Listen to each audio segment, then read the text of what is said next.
तलाक के बाद एक औरत की जिंदगी इतनी तंग क्यों हो जाती है? कोई शादी इसलिए नहीं करता कि डाइवोर्स लेनी है। जिंदगी बेहतर करते करते जिंदगी खराब हो जाती। आपने दूसरे को डाइवोर्स तो किया है, अपने आप को डाइवोर्स मत करें। Don't divorce yourself. सबसे आसान काम निकाह करना है। वाह वाह वाह। माँ, कई पेरेंट्स बेटों बेटियों की शादी इसलिए नहीं कर रहे होते कि हमारा सहारा छिन जाएगा।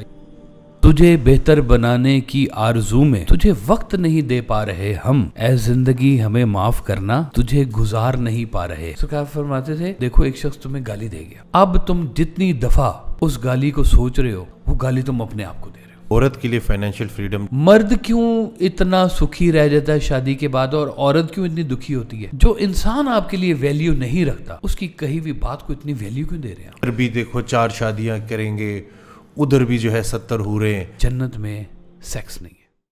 अस्सलाम वालेकुम, कैसे हैं आप सब? ठीक हैं, फिट हैं? नई एपिसोड के साथ आपकी खिदमत में हाजिर हैं और मैं एक दफ़ा फिर मौजूद हूं अपनी फेवरेट पर्सनैलिटी साहिबजादा काशिफ महमूद साहब के साथ। अस्सलाम वालेकुम। वालेकुम अस्सलाम। कैसे हैं आप? ठीक हैं? आप सुनाएं डॉक्टर साहब? ठीक ठाक हैं? अल्हम्दुलिल्लाह माशाल्लाह चल रही है आपकी ट्रांसफॉर्मेशन भी साथ साथ देख रही है। मेरी भी पूरी कोशिश कर रहा हूँ अल्हम्दुलिल्लाह। जितना वजन कम कर सकता हूँ कर लूँ।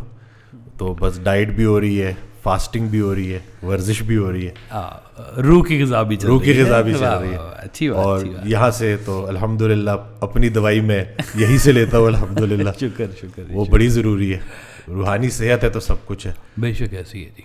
अभी मैं पिंडी में था तो एक खातून आई, उन्होंने मुझे ख़ुसूसी ये कहा कि आपने जाके इसी टॉपिक के ऊपर एक पॉडकास्ट करनी है कि तलाक के बाद एक औरत की ज़िंदगी इतनी तंग क्यों हो जाती है।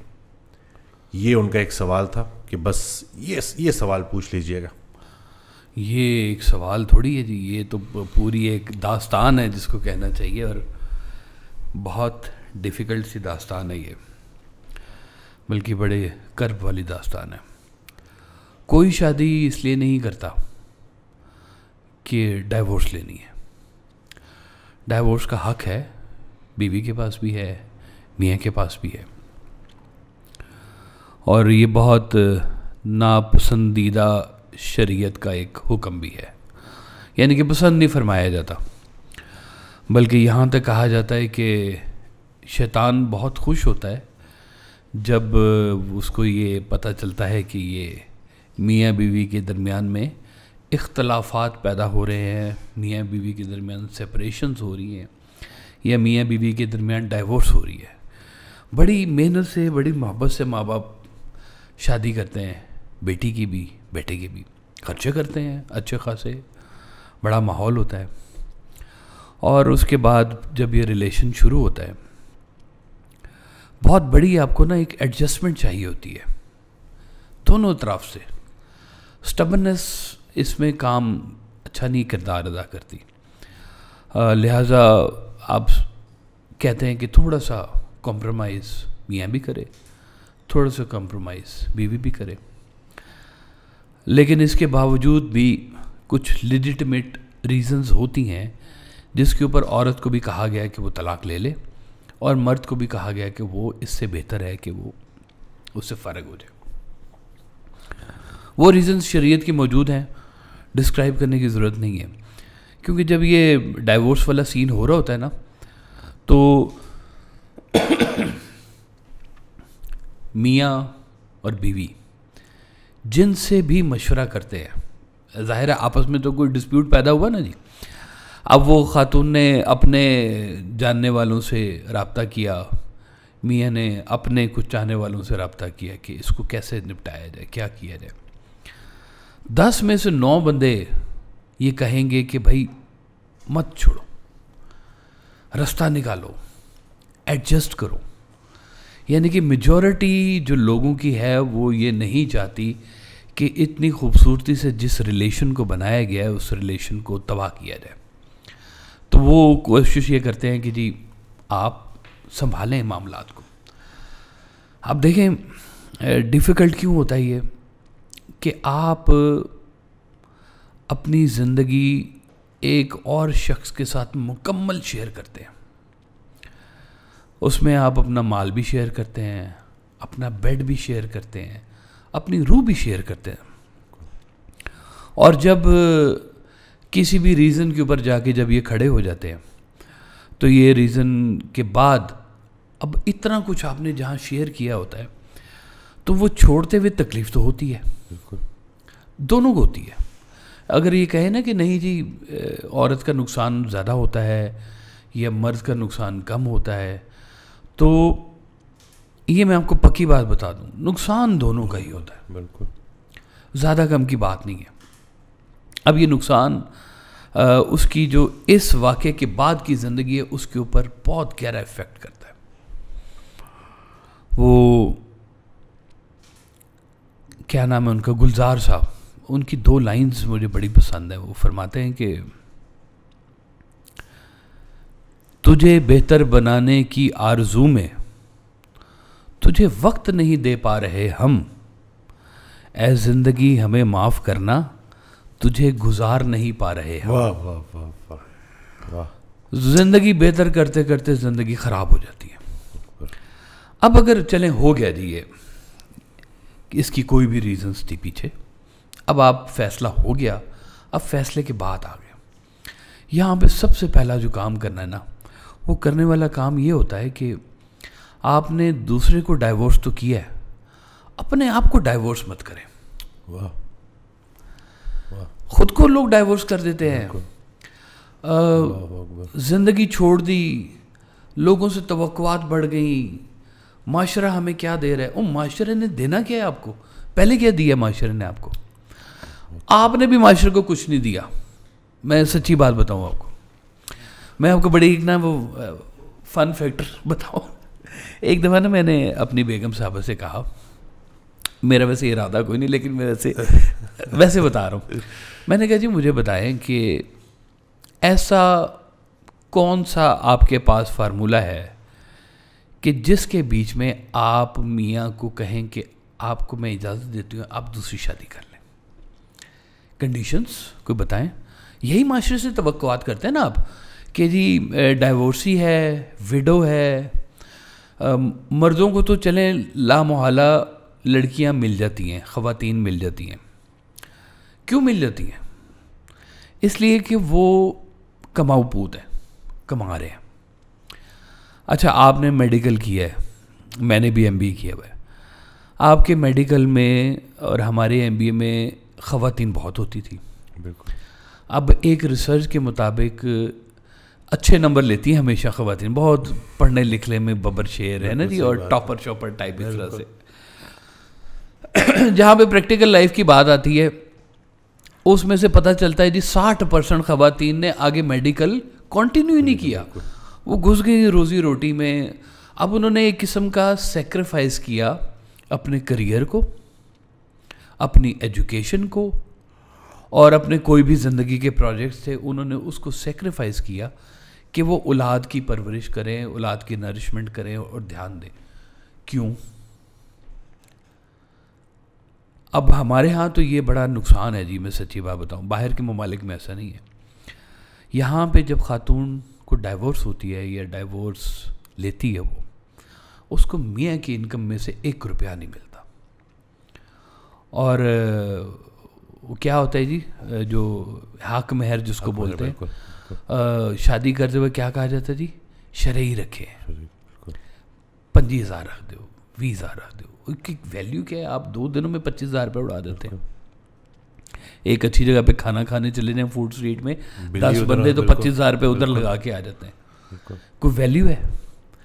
अच्छा जी, ये हो गया जी। अब ख़वातीन को अपनी उन स्टैंडिंग्स को पहले से तो काबू करना है।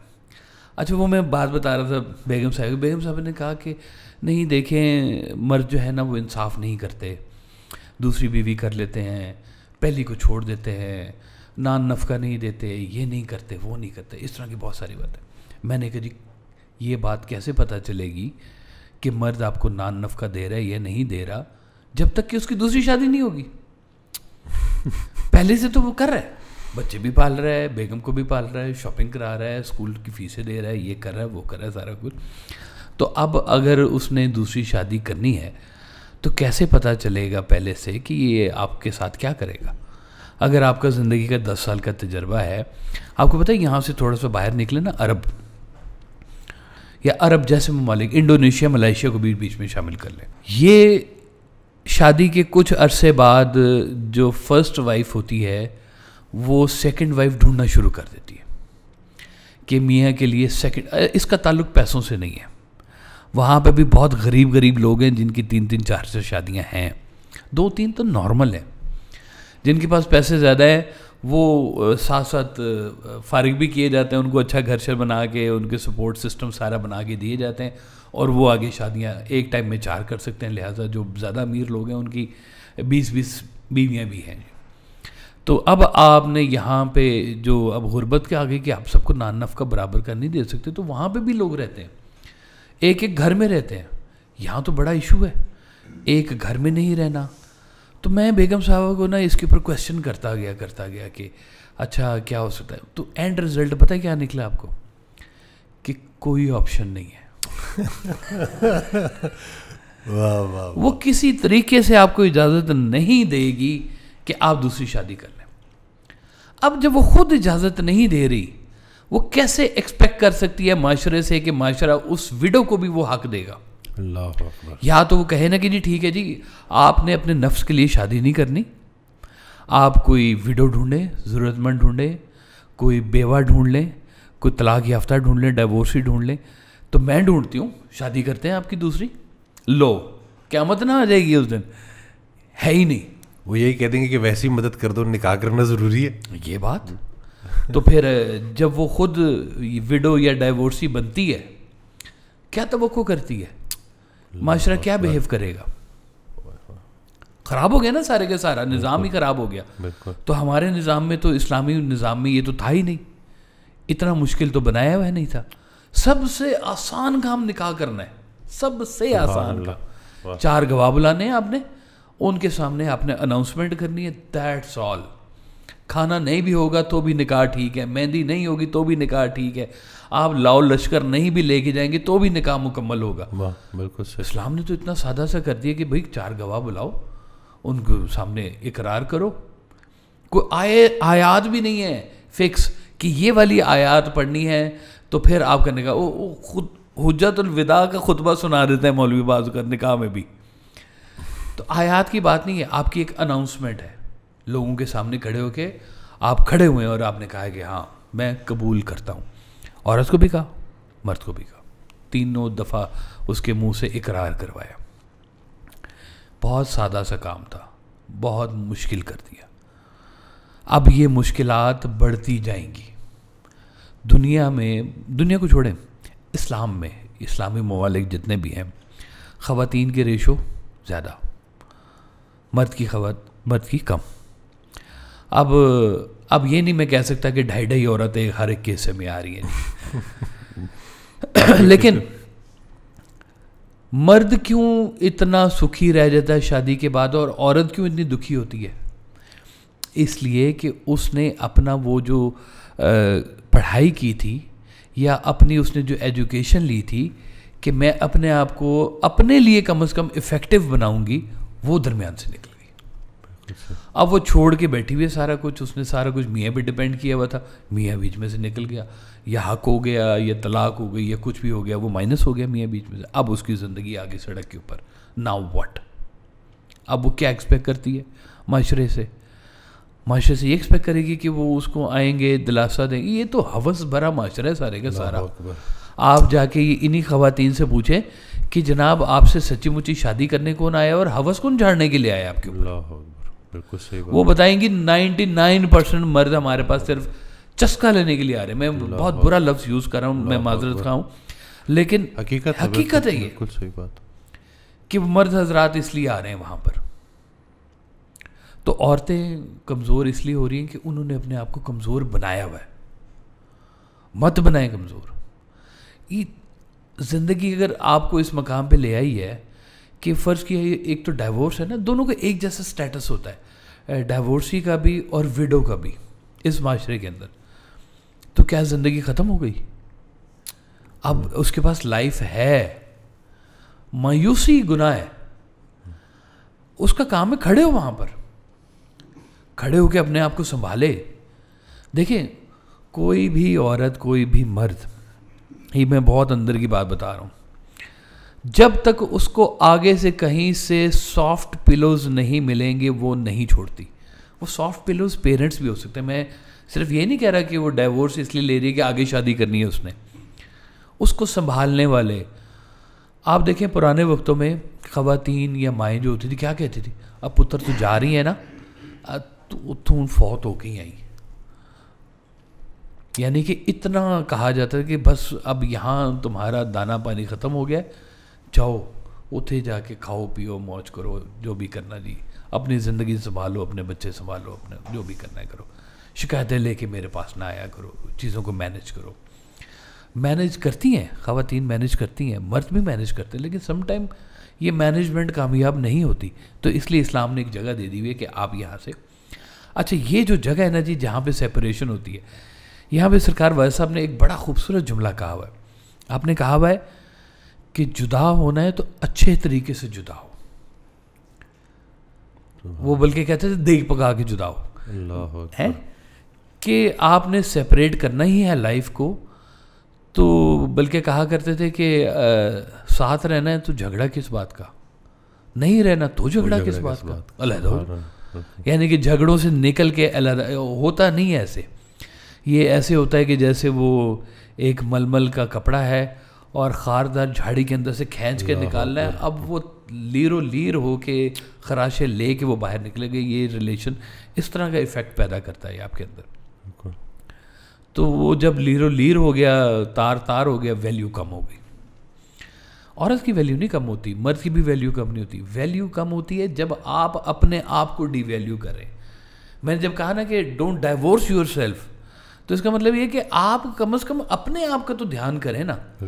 आप इतना बड़ा फैसला करके आए हैं, कमज़ोर नहीं है आप, खड़े हो वहाँ पे, देखें ज़िंदगी ने आपके लिए क्या रखा हुआ है।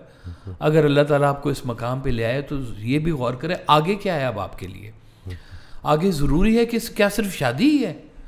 क्यों आपने खाना नहीं है, पीना नहीं है, क्या करना है? तो ये जिस सॉफ्ट पिलोज को वो जहन में रख के लाई हुई थी ना कि मैं यहाँ से निकलूँगी तो मेरे पास मेरी माँ का घर होगा या बाप का घर होगा या भाई होगा या फलानी सहेली होगी, ये मेरे जानने वाले, जिनसे मशवरा किया उनको लूप में ले खड़ी हो वहाँ पर और कहे जी अब मेरी रोज़गार का कोई काम किया जाए, रोज़गार के ऊपर अपना तवज्जो दे। अब तो ख़त्म हो गया वो चैप्टर। अब वो उस चैप्टर को डाइवोर्स नहीं दे रही, बिल्कुल, और वो रगड़ रही है कि मेरे साथ बड़ा बुरा हुआ, ये हुआ वो। अब ये इसको जितना आप मधानी चलाते जाएंगे ये हकीकत नहीं ख़त्म होगी कि वो मामला ख़त्म हो गया, ख़त्म हो गया। वो बात फंसाई हुई है बार बार। सरकार फरमाते थे कि देखो एक शख्स तुम्हें गाली दे गया, अब तुम जितनी दफ़ा उस गाली को सोच रहे हो वो गाली तुम अपने आप को दे रहे हो। अल्लाह अकबर। वो तो चला गया, फ़र्ज़ करें इशारे पे आप खड़े थे और वहाँ पे कुछ ऐसे हो गया और गुजरते गुजरते एक दूसरे के साथ हल्की सी गाली गलोच हुई और दोनों अजनबी थे, दोनों एक इधर चला गया एक इधर चला गया। दो दोस्त जा रहे थे कि एक चौक आ गया, एक दाएं मुड़ गया एक बाएं मुड़ गया। कहानी तो इतनी सी है, पता नहीं है वो कौन है वो कौन है। आपका हल्का सा झगड़ा हुआ, गाली गलोच हुआ और आप चले गए। अब उस गाली गलोच को आप अपने जहर के अंदर सवार करके जितनी दफ़ा देते रहेंगे आप अपना एंगर बढ़ा रहे हैं, अपनी एंग्जाइटी बढ़ा रहे हैं, अपने दिमाग को परेशान कर रहे हैं और वो गाली बार बार आप अपने आप को दे रहे हैं। हो सकता है वो बंदा जाके सौ गया हो, जी कोई पता नहीं, उसे याद नहीं है लेकिन आपने लेकिन आप करते जा रहे हैं। सरकार फरमाते थे, सरकार भाई साहब के जो इंसान आपके लिए वैल्यू नहीं रखता उसकी कही हुई बात को इतनी वैल्यू क्यों दे रहे हैं? अल्लाह अकबर, वाह वाह वाह वाह। वैल्यू तो गई, ख़त्म हो गई, मियाँ नहीं रहा, डिवैल्यू हो गया, ख़त्म हो गया। अब उसने जो कहा, मारा आपको, गाली दी या जो भी किया, उसको उसके साथ ही दफन करें। कोई अपने लिए ज़िंदगी के अंदर कोई और चीज़ देखे। ये माशरे ने आपको कुछ नहीं दिया एंड सॉरी टू से आपने भी माशरे को कुछ नहीं दिया, बिल्कुल। लिहाजा माशरा आपको कभी कुछ नहीं देगा। ये माशरा उस तरह से डेवलप हुआ ही नहीं है, ये कोई कम्युनिटी सेंटर बना ही नहीं है, ये लोगों के मफाद के लिए माशरा है ही नहीं। यहाँ पे तो लोग दवाई लेने के लिए बेचारे अस्पताल लाइनों खड़े रहते हैं घंटों के इंतज़ार से, प्राइवेट चले जाएं मेडिकल डॉक्टरों के पास, आपको पता ही है कैसे वो खाल उतारते हैं, रूह की भी और जिस्म की भी और जेब की भी तबाह करके रख देते हैं। उनको इस बात से कोई नहीं है कि इसका क्या बनना है क्या नहीं बनना, आना चाहिए बस, सर आना चाहिए। तो ये कुछ ही हो रहा है। आपने क्या दिया माशरे को और माशरा आपको रिटर्न में क्या दे रहा है? वही देगा जो उसके पास है। माशरे के अंदर बुराइयां हैं, माशरे के अंदर खराबियां हैं, माशरे के अंदर एहसास नहीं है, जो सबसे बड़ी बात है। और उस एहसास को आप माशरे में ढूंढ रहे हैं, नहीं मिलेगा। लिहाजा वो जो लाइफ अब आपने शुरू की है उसको अपनी लाइफ समझें कि अब ये मेरी लाइफ है, मुझे इसके साथ क्या करना है क्या नहीं करना, इसके ऊपर गौर करें। एक्सपेक्ट ना करें, नहीं मिलना कुछ, मैं आपको पक्की बात बता रहा हूँ, इसलिए कि कुछ दिया नहीं है आपने, लेन देन बराबर ही है आपका। अल्लाह अकबर। इस एंगल से तो नहीं सोचते ना, इस एंगल से सोचे नहीं। तो सारी दुनिया से लगाई होती है ना। बल्कि आप देखें, कोई हो ना यहाँ पे कि किसी ने दूसरी शादी की है, हमारे एक जानने वाले हैं, उन्होंने एक विडो से शादी की, डाइवोर्सी सी, उसकी एक बेटी थी या बेटा था पहले से मौजूद। तो ख़ानदान ने शोर मचा दिया कि ये क्या ये क्या। मेरा एक कज़न है, उसकी शादी भी ठीक चल रही थी। उसने कहा कि मुझे ना बेगम को बहुत पसंद नहीं है, मैं उससे शादी करना चाहता हूँ, तो मैं क्या करूँ? मेरे पास आया, मैंने कहा मेरे पास तो दूसरी शादी की इजाज़त है, बेगम को भी समझा लो, शादी कर लो, लेकिन एक शर्त है मेरी। वो शर्त ये है कि पहली और दूसरी बेगम के दरमियान फिर फ़र्क नहीं करना, ये अब तुम्हारी ड्यूटी है। शादी हुई, पहली भी नाराज़, अच्छा पहली को थोड़ी सी एडजस्टमेंट हो गई, मोहब्बत में थी ना, उसने मियाँ की खुशी की खातिर उसने कहा मैं कबूल करती हूँ, तुमने दूसरी शादी कर ली है, कोई बात नहीं, हलाल है, खैर है। तो अब वो जो दूसरी आई थी उसने कहा कि मैं आ गई हूँ, ये क्यों अभी यहाँ तक बैठी हुई है, इसको निकालो, घर भेजो। और इसके ऊपर एक लड़ाई होना शुरू हो गई और मियाँ ने वो पहली को घर भेज दिया। यकीन करें, मैं उस दिन के बाद उस शख्स से मिला नहीं कि इसने इंसाफ नहीं किया। इसने दूसरी लेके आया था, इसका काम था पहली को बराबर संभाल के रखता, जिस इज्जत से लेके आया था वो इज्जत उसकी कायम रहनी चाहिए थी। देखिए बहुत सारी चीज़ों में ना औरत कंप्रोमाइज़ कर जाती है, इज्जत के मामले में कोई कंप्रोमाइज़ नहीं करता, है ही नहीं। बिल्कुल सही बात। तो वो तो फिर तबाही है सारी की सारी। अब ये माशरे में आप दूसरी शादी की जगह कोई नहीं है, आप कह रहे हैं कि दूसरी शादी मैंने करनी है, किससे करनी है? कोई इजाज़त नहीं मिलनी पीछे से उसको, तो क्योंकि हमारा वो ट्रेंड जो है ना, ये इंडिया से ट्रांसफ़र हुआ है, इनहेरिट हुआ है हमें इंडिया से। हिंदू दूसरी शादी नहीं कर सकता, इजाज़त ही नहीं है। क्रिश्चियन दूसरी शादी नहीं कर सकता, इजाज़त नहीं है। इन लोगों की आप खराफात देखें कि ये लोग, जो एक शादी वाले जो है, जितने भी मज़ाहिब हैं बने हुए, इनका एंड रिज़ल्ट क्या निकलता है? लिव इन रिलेशनशिप, हराम, इकट्ठे रहेंगे, ज़िंदगी गुजारेंगे, बच्चे पैदा करेंगे और फिर देखेंगे कि शादी करनी है कि नहीं करनी। हिंदू शादी के बाद दूसरी रख लेगा चुपके से, बता नहीं सकता क्योंकि इजाज़त ही नहीं है। अगर आपके मज़हब ने आपको इतना खूबसूरत कुशन दिया हुआ है, अच्छे तरीके से यूटिलाइज़ करें, हराम से नहीं। एक आपको बड़ा मज़े का वाक़या सुनाऊँ। हमारे एक पुलिस में थे जानने वाले साहब, उन्होंने अपनी बेगम से कहा कि उनके बच्चे बड़े बड़े अच्छे खासे कॉलेजों कुलजों में जाने वाले, उन्हें बेगम साहब से कहा कि एक खातून पसंद आ गई है, आपकी इजाज़त हो तो मैं उससे शादी कर लूँ। उन्होंने कहा जी ये काम करें, गर्लफ्रेंड रख लें, शादी नहीं करनी।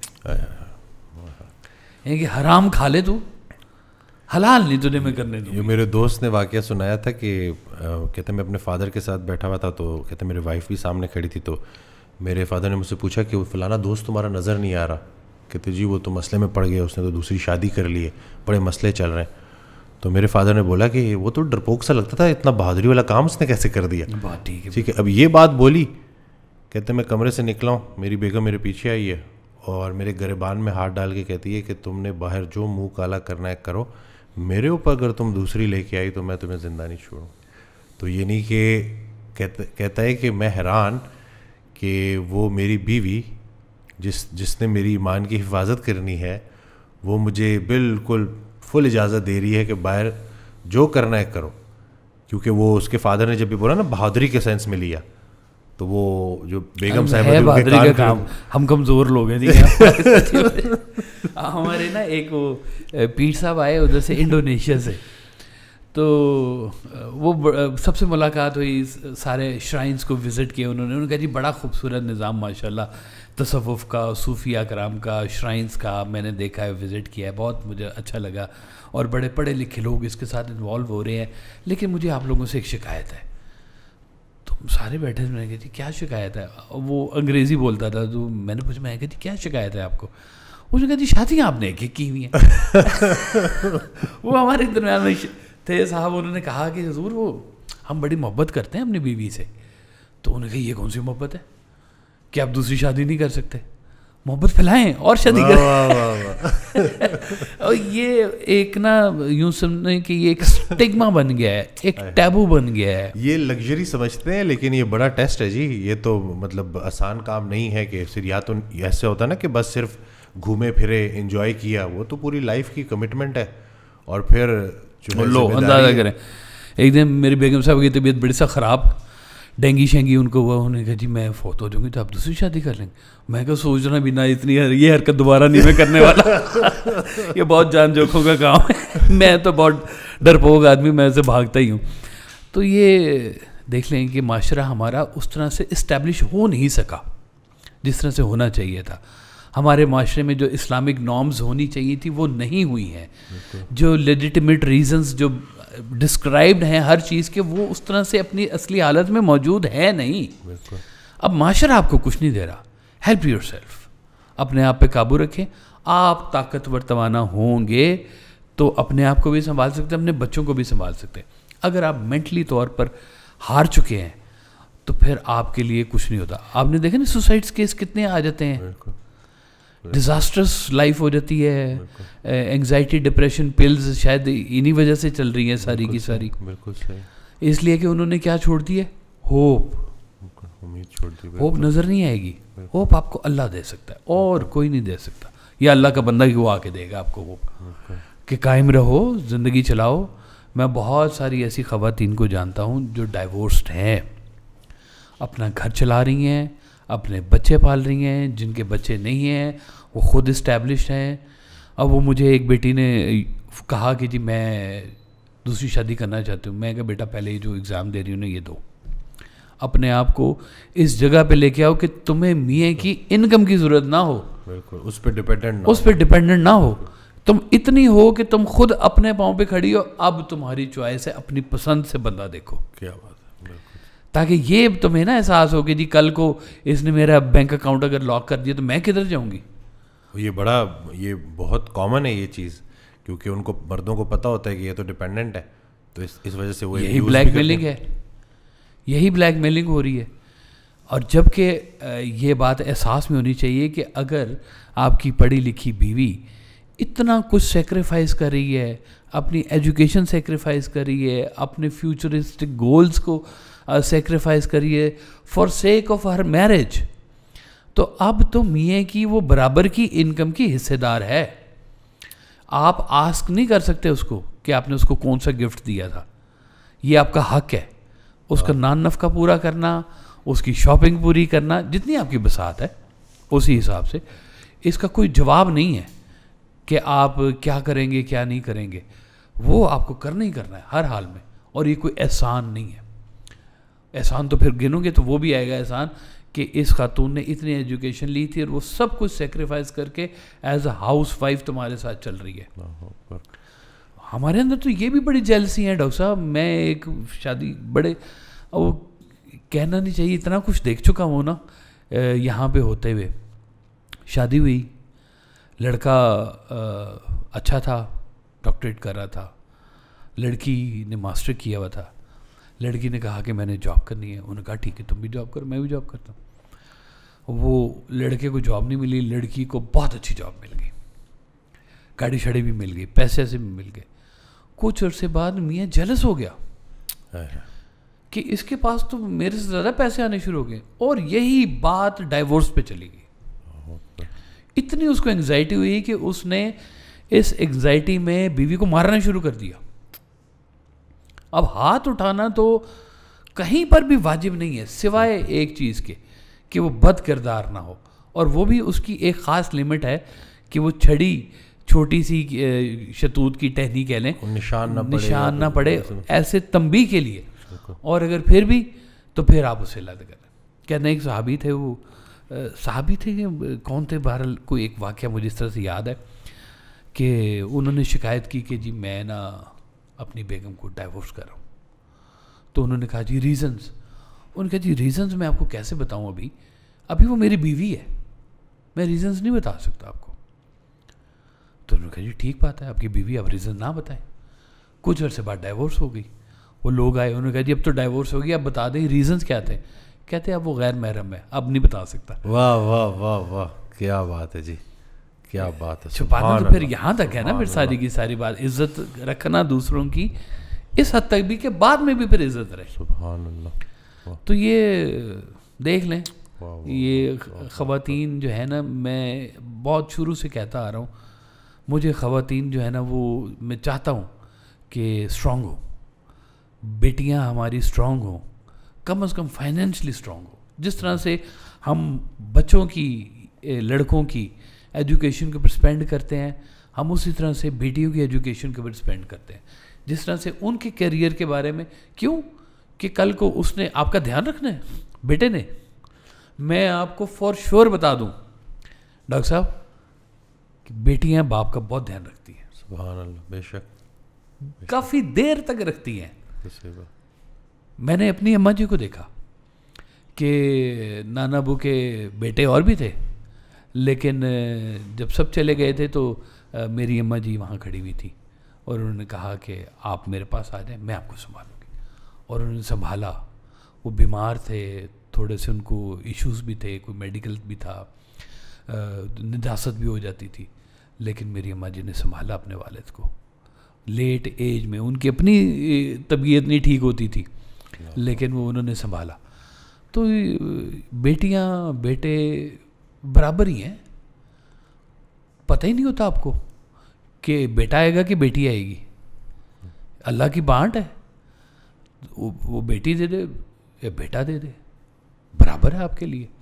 यहाँ पे डिस्क्रिमिनेशन जहाँ पे शुरू होती है ना कि बेटा ओ हम बूढ़े होंगे तो ये हमारा लाठी बनेगा, सहारा बने, वो लाठी से मार भी देता बेटा पे। ऐसे भी होते हैं, मैंने देखा है जी।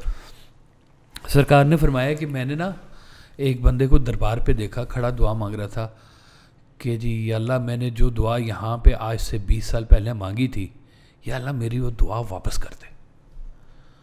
बड़ी अजीब सी दुआ थी ये। तो सरकार ने उससे पूछा कि ये मैंने पहली दफ़ा सुना है कि कोई बंदा ये दुआ करो कि या अल्लाह तूने मेरी दुआ कबूल कर ली थी, अब मैं तुझे कह रहा हूँ कि वो दुआ मेरी वापस कर ले।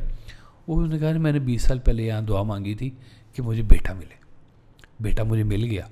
बेटे ने वो मेरे साथ सलूक किया कि मैं कहता हूँ कि या अल्लाह वो वापस ही कर दे, मेरे वास्ते ज़्यादा अच्छा है। बड़े मुश्किल हालात हैं लोगों के लिए। ये डिपेंड करना अल्लाह के अलावा किसी पे भी डिपेंड किया मार पड़ेगी। बिल्कुल सुभान अल्लाह। चाहे बूढ़ा है चाहे जवान है, माँ, कई पेरेंट्स बेटों बेटियों की शादी इसलिए नहीं कर रहे होते कि हमारा सहारा छिन जाएगा, ये हो जाएगा। बड़ा कोई सहारा बहुत कॉमन नज़र आता है ये जी। कुछ नहीं मिलना सिवाय अल्लाह की ज़ात के, कोई सहारा नहीं है इंसान का। उम्मीद भी उसी के पास है, आपकी निजात भी उसी के पास है, आपकी शादी भी उसके पास है, आपकी औलाद भी उसके पास है, आपकी इज्जत शोहरत सब कुछ उसके पास है। लोगों में क्या ढूंढ रहे हैं? उधर से हुक्म हो गया ना तो हवा भी चल पड़ती है, वाह, वरना फिर बैठे हो, सारा कुछ होते हुए बैठे हुए, पैसा पावर शोहरत सब कुछ होते हुए क्या हर को हर कुछ मिल रहा है? नहीं। बड़े बड़े घरों में डॉक्टर साहब शादी ये भी पार्टी तगड़ी, ये भी पार्टी तगड़ी, फुल। और शादी बिल्कुल करीब आ गई। लड़के की माँ ने लड़की की माँ से अज़राए तकल्लुफ़ पूछ लिया कि आप बेटी को कौन सी गाड़ी दे रही हैं। उन्होंने कहा जी हम आपको सोच के बताते हैं कौन सी गाड़ी देनी। माँ ने बेटे को कहा, बेटी से कहा कि बेटा मैं तेरा रिश्ता यहाँ से तोड़ रही हूँ। उन्होंने कहा मत, कुछ दिन बाद शादी है। उन्होंने कहा इन्होंने मुझसे क्यों पूछा कौन सी गाड़ी दे रहे हो, उनके पास पैसे की कमी है? ये आज हमसे गाड़ी का पूछ रहे हैं, कल को ज़मीन का पूछेंगे। ये हमारे ऊपर ये नज़र रखी हुई है। हम अपने जिगर का टुकड़ा दे रहे हैं, एक अच्छी बच्ची दे रहे हैं आपको, तो आप गाड़ियाँ पूछ रहे हैं हमसे। रिलेशन ख़त्म, काटा। उन्होंने कहा भाग जाओ, शादी नहीं करनी इसके साथ, हमने और कोई ढूंढेंगे। गौर करें, ये इन चीज़ों से नहीं ज़िंदगियाँ चल रही हैं। अगर आप अमीर घराने में शादी कर रहे हैं तो देखें वहाँ से क्या रिज़ल्ट निकल रहे हैं नॉर्मली, कि वो अपनी अमारत के सर पे अपनी बेगम को ग़ुलाम बना रहे हैं। बिल्कुल, क्योंकि पैसा है उनके पास, ब्लैकमेलिंग हो रही है। तो नहीं निकलेगा डॉक्टर साहब। यानी कि फाइनेंशियल फ्रीडम खातून के लिए, क्योंकि मर्द तो चलो फिर भी जो है कमा रहे होते हैं, कोई ना कहीं बिजनेस कर रहे होते हैं, कहीं ना कहीं नौकरी कर रहे होते हैं। औरत के लिए फाइनेंशियल फ्रीडम जो है वो बहुत ज़्यादा ज़रूरी है। मैं चाहता हूँ डॉक्टर साहब, दिल से चाहता हूँ कि चाहे वो तलाक के बाद शादी करे ना करे, उसका फाइनेंशियल फ्रीडम होना, उसको कमाने का उसका कोई ज़रिया मुआश होना बहुत ज़्यादा ज़रूरी है। बहुत ज़्यादा ज़रूरी है। बिल्कुल अपने आप को आइडल मत रखे, इसी माशरे में अपने रिस्क का बंदोबस्त करे और उस अल्लाह से मांगे जो राज़िक है, वो ही उसके रिस्क का बंदोबस्त करेगा। माशरा उस वक्त करेगा जब हुक्म उधर से चलता है। उस सरकार वैसा फरमाते थे कि वो ये देखते हो ना कि वो नजूमी पामिश लोग कहते हैं वो सितारा चल पड़ा है, ये उसके आएगा है जी, मदार में आएगा, अब तुम्हारे दिन बड़े अच्छे फिरने वाले हैं। तो आपने कहा हाँ होता है सितारों का इल्म। मैं आपको एक और इल्म के बारे में बताता हूँ कि जहाँ से हुक्म होता है सितारे को कि तुमने जाना किधर है, वाह सुभान अल्लाह, तो वो अल्लाह का हुक्म है। सुभान अल्लाह, वाह। तो वो उस पे उसके साथ रखे अपना ताल्लुक, और अपनी वो जो गुजर गया उसे भूल जा, नया बना, अपना जहान नया दोबारा बनाओ, नई चीज़ें बनाओ। जब फैसला जो कर लिया, देखें ये पहला फैसला ही बड़ा मुश्किल है, शादी। आप बहुत सोच समझ के बड़े ध्यान से एक फ़ैसला करते हैं। अपने फ़ैसले की इज़्ज़त आपने खुद करनी है कि मेरी शादी मेरा फ़ैसला, गलत है सही है मेरा फ़ैसला। मैं आपको गारंटी से बता सकता हूँ, मैं ऐसे लोगों को जानता हूँ जिन्होंने प्रोस्टिट्यूट से शादियाँ की हैं, एंड बिलीव मी इतनी अच्छी बीवियाँ वो साबित हुई हैं उनके लिए जिनकी हद कोई नहीं है। Caring mother, caring wife. माजी क्या था, दलदल सारी, और जिधर वो शिफ्ट हुई, जब इज़्ज़त अफजाई उनको मिली, ऐसा घर उन्होंने सजाया, ऐसा उन्होंने रिलेशन निभाया कि सुभान अल्लाह, मैं आपको बताऊं कि क्या बात है। तो रिलेशंस बनाने वाले लोग बनाते रहेंगे, पुराने नहीं चल रहे। कोशिश करके देख ली, हिम्मत करके देख ली, मारे खा के देख ली, नहीं बन सका, छੱਡ दो, मूव ऑन करें। अब आपने फैसला कर लिया, इस फैसले की भी चलो इज्जत अफजाई तो करो अपने की, वो भी आपका फैसला था, अब ये भी आपका ही फैसला है। इस फैसले की फिर आपने इज्जत अफजाई खुद करनी है, किसी ने नहीं करनी। अपनी जगह को स्टैंड मजबूत करें, सबसे पहले अपने ख्याल को मजबूत करें।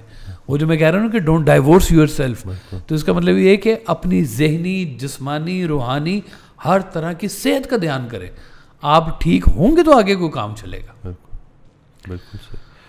बहुत सारी ख़वातीन ना मैंने देखा है कि हो सकता है सुनने वाली ख़वातीन को जो है बुरा लगे, लेकिन लेट से डिवोर्स हो गई है, कोई बंदा सही नहीं मिला, बड़े उसने जुल्म किए, तो वो ख़वातीन ना बस वो मर्दों के ख़िलाफ़ हो जाती हैं, मतलब और गालियाँ देती रहती हैं। बिल्कुल, कहते हैं इधर भी देखो 4 शादियाँ करेंगे, उधर भी जो है 70 हूरे हैं। तो वो बड़ा ना एक अजीबो ताना किस्म का ना कि एक बड़ा कोई इस तरह अल्लाह माफ़ी दे, एक बिल्कुल अयाश सा और बड़ा इस तरह कोई जो बेलगाम जिस तरह कोई घोड़ा नहीं होता जो अपनी मनमानी करता है, या मतलब बस उनकी ज़ुबान से मर्दों के लिए फिर कोई अच्छा लफ्ज़ अदा नहीं होता।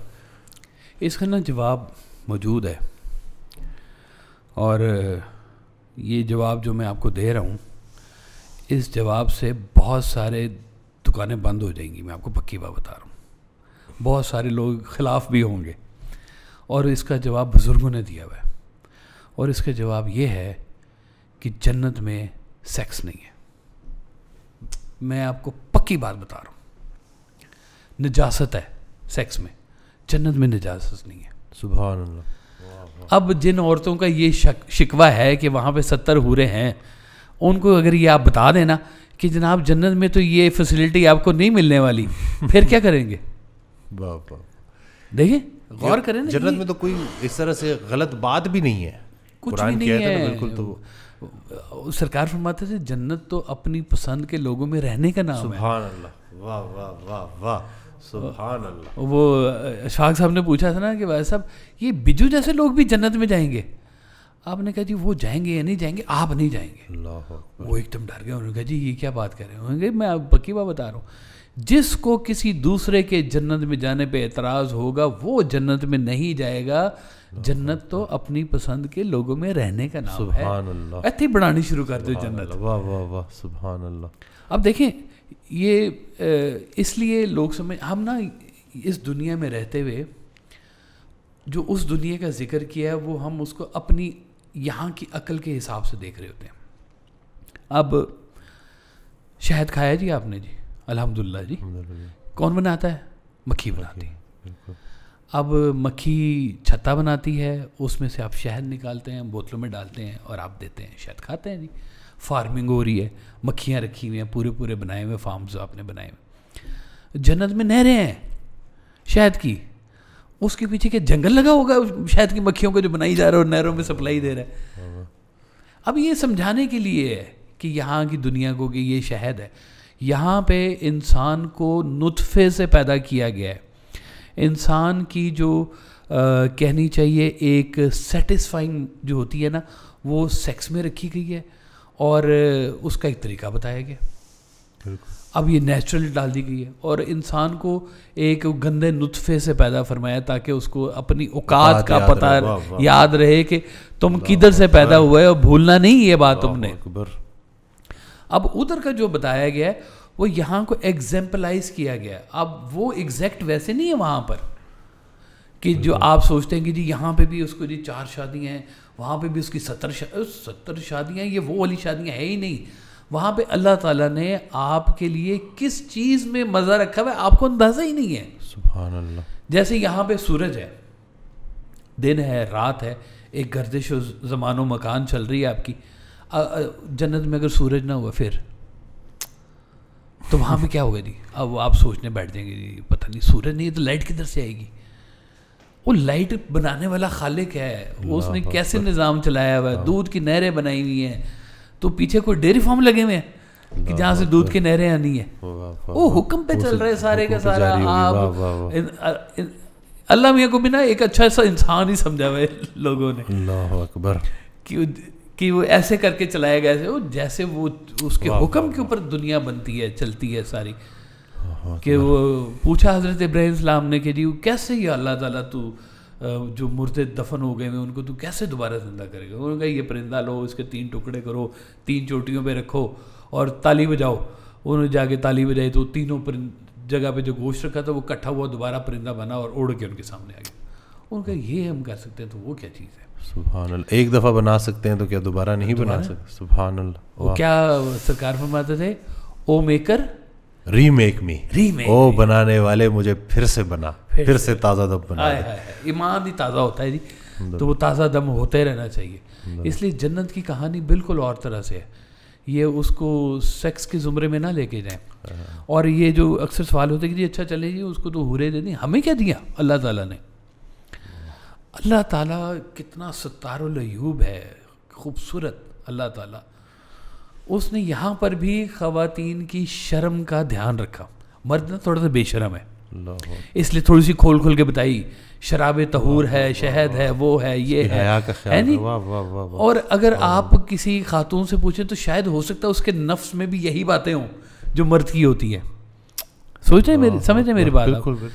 तो अल्लाह ताला ने कहा कि ख़वातीन को जो देना है वो मैंने देना है खुद से, वो इसकी परेशानी मत लें। सुभान अल्लाह, वाह वाह वाह, सुभान अल्लाह। अब ये तो आपको फिक्स हो गया कि अल्लाह ताला ने मर्दों के लिए ये चीज़ें कही हैं, और अनबिलीवेबल है वो चीज़ें जो अल्लाह ताला ने ख़वातीन के लिए रखी हुई हैं। सुभान अल्लाह। पता नहीं हमसे ज़्यादा ही मकाम हो बड़ा उधर उनका, हम क्या कह सकते हैं। हज़रत राबिया बसरी कलंदर कहती थी कि अगर अल्लाह ने मुझे जन्नत का लालच दे के इबादत करानी है तो क्या इबादत है, और अगर अल्लाह ने मुझे दोज़ख से डरा के इबादत करानी है तो ये कौन सी इबादत है। इबादत तो है ही उस चीज़ का नाम कि वो इस काबिल है कि हम उसकी इबादत करें, वो लायक ही वही है कि हम उसकी इबादत करें। ये जन्नत दोज़ख के डरावे, ये वो कुछ और लोगों के लिए कहानी है ये सारी की सारी। ये उस तरह से नहीं है कि कहानियाँ बना दी हुई हैं कि जी जन्नत अल्लाह माफ़ करे। जो पिक्चराइजेशन करते हैं ना यहाँ के हजरात जन्नत की, जिस तरह से बस छाड़ दीजिए जी, अल्लाह माफ़ फरमाए जी, नहीं है, ऐसी कोई कहानी नहीं है। ख़वातीन से कहें तसल्ली रखे कोई किसी का आमदी नहीं है 70 उड़ रहा होते। ये बिल्कुल सही बात है। उनको बता रहे हैं कि जनाब कोई चक्कर नहीं है, ये यहाँ पे उनको ये यहाँ वाली 4 जो है ना ये भी मुसीबत ही है, नीरी की नीरी। बहुत डिफ़िकल्ट काम है ये, आसान काम नहीं है। जान जोखों ऐसे ही पंगे में नहीं पड़ना चाहिए जी। ज़रा सादा सादा सी ज़िंदगी हो, गुजर के चले जाएँ। पहले दौर में जब शादियाँ होती थी ना तो क्या होता था, ख़ुद भी झोंपड़ी में रहते थे, नई बीवी की एक झोंपड़ी और बना दी। वो अर्तुगरुल में नहीं, वो देखते थे टेंट से लगे हुए घर से, ये तो घर होते थे सारे के सारे। अब तो आप प्लाट लेने जाएं तो 5 करोड़ रुपए का प्लाट आपको मिलेगा कम से कम। कहाँ से आप देंगे दूसरा घर? किराए पे लेने जाएंगे तो 50,000 से नीचे आपको पोर्शन नहीं मिलेगा किराए का। कहाँ से लेके देंगे? उसकी तनख्वाही 50,000 पे, वो कैसे रखेगा? बिल्कुल। तो यहाँ के मामलात और उधर के मामलात में ज़मीन आसमान का फ़र्क है। ये ऐसे नहीं कहानियाँ बनी हुई, ये जो सारी जैसे डिपिक्ट की जाती है ना, ऐसे नहीं है। ये सिर्फ यहाँ पे निशानी के तौर पे बताया गया, ये लुत्फ़ बताया गया कि ये लुत्फ़ होता है। फ़र्ज़ किया है हम, मुझे तो सबसे बड़ी जो अट्रैक्शन जन्नत की नज़र आती है, जो सरकार वाह साहब ने भी हमें बताई है, आपने कहा वो हुजूर होंगे वहाँ पे। सुभान अल्लाह, सुभान अल्लाह। आप देखें कि उनके सहाबा कराम होंगे, उनके साथी होंगे, उनके ग़ुलाम होंगे, मौला अली होंगे, सुभान अल्लाह, उनको मिलेंगे, देखेंगे। है खुदा खुद मेरे मजलिस बूद अंदर लाम का खुसरो, मोहम्मद शब में महफिल बूद शब जाए के मन बूद। और ये कहानियाँ कुछ और दास्तान चला रही हैं। अल्लाह अल्लाह के हबीब की बात हो रही है, अल्लाह के हबीब के ग़ुलामों की बात हो रही है। वो दुनिया को सेक्स में फंसा दिया। ख्याल को कितना बुलंद करना था और किधर जो है वो फंसे हुए हैं सारे के पस्ती में गिरा दिया पकड़ के। और मर्दों की वजह से औरतें भी पस्ती में है, क्योंकि उनकी भी सोच वहीं तक महदूद है। जी सही बात है, इससे बाहर निकलते ही नहीं है। हाँ जी, देख लें औरतों को सबसे बड़ा क्या गिला, यही है ना कि 70 हूरे जी, उसको जी गौर करो, ए हूरा किस काम दिया ने। बिल्कुल। तो अगर ये दरमियान में से ये चीज़ ही नहीं है तो फिर उसको जी वो फिर इतने भी रख लो 70 साल तक भी फर्क। वाह, चले ये तो एक वो कहते हैं ना कि बड़ा बड़ा होपफुली जो ख़वातीन है उनके it will be a big relief for the womens. बिल्कुल बिल्कुल, और बिल्कुल ऐसे ही है। जज़ाकल्लाह, मैंने भी बड़ा कुछ सीखा, बड़ा मज़ा आया। साथ ऑडियंस भी बैठी हुई है और उनकी तरफ से भी थोड़ी थोड़ी देर बाद वाह वाह हो रही थी अल्हम्दुलिल्लाह। तो नई एपिसोड के साथ फिर आएंगे आपकी खिदमत में। चैनल सब्सक्राइब करना ना भूलिएगा, दुआओं में याद रखिएगा।